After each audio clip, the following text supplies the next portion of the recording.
Always entertaining and, of course, controversial, Dave Peck was ranked in the top 5 in the professional tour for 10 years. Many feel if Dave would not have suffered a career-ending injury in 1982, he most certainly would have been known as one of the best players of all time. Today, Dave is a national sales director for a sports company in Texas. A former president of USA Racquetball, Keith was most instrumental not only in the development of racquetball internationally, but also achieving United States Olympic Committee recognition for our sport. Today, Keith is a retired professor living in Northern California, but is still the president of the International Racquetball Federation, working to achieve future Olympic inclusion for our sport.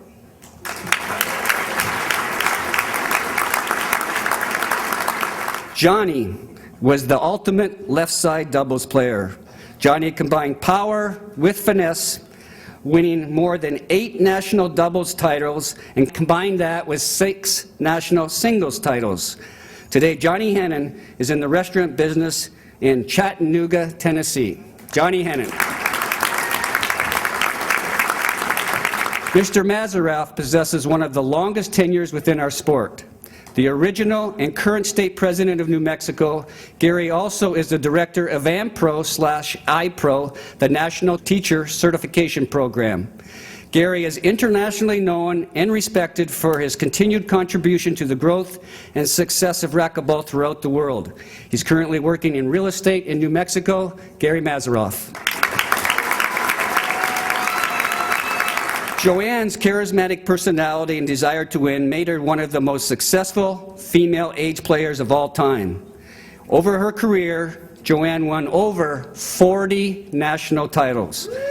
She currently works and lives as a retired person in Florida.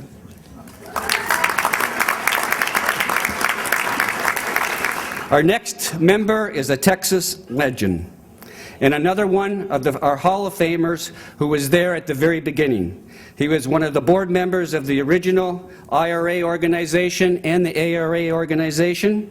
As a player, he won over 20 national titles during his racquetball career. He's now living in Texas. Please welcome Jim Austin.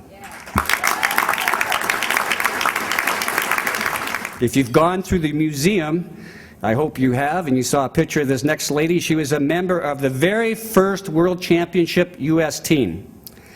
She was also a winner of the national championships in 1981, 1985, and 1986, and at the same time won one other national doubles championship. Today, Cindy works for Phillips Care in Pennsylvania. The next player is a winner of more than 45 national titles and has been the player to beat in his age bracket for over 35 years. Still seated number 1, still eccentric as ever, and I'm proud to say my doubles partner, and he's teaching racquetball in North Carolina, Ed Remen. Mr. Charisma himself, Charlie Garfinkle, was not only a great player but a prolific writer who always kept racquetball in the forefront of the general public. Best known for his humility, Charlie wanted everyone to know what a great pleasure it was to compete against the best in the country throughout his career. Today, Charlie is still teaching school and, of course, still writing. Charlie Garfinkle.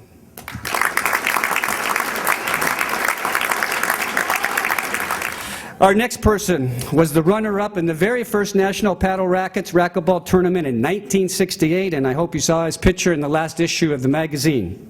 Bill went on to win 2 more national titles in 1971 and 1974. He was also the Player of the Year in 1971. Bill is currently retired and lives in Wisconsin. Bill Schmidtke.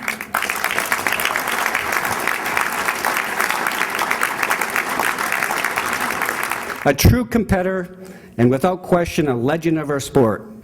Charlie Brumfield revolutionized racquetball, and many people believe, including Charlie, that if the slow ball had stayed, Charlie may still be the player to beat. Currently a California lawyer Please welcome Charlie Brumfield. Last, but certainly not least, the person who everyone recognized as the father of racquetball. Perhaps more than anyone else, Dr. Bud was responsible for the sport that we see today. A true gentleman, a great ambassador, a world-class player. Today, Dr. Bud is semi-retired, but still practicing some dentistry in California. Dr. Bud Muehlesien.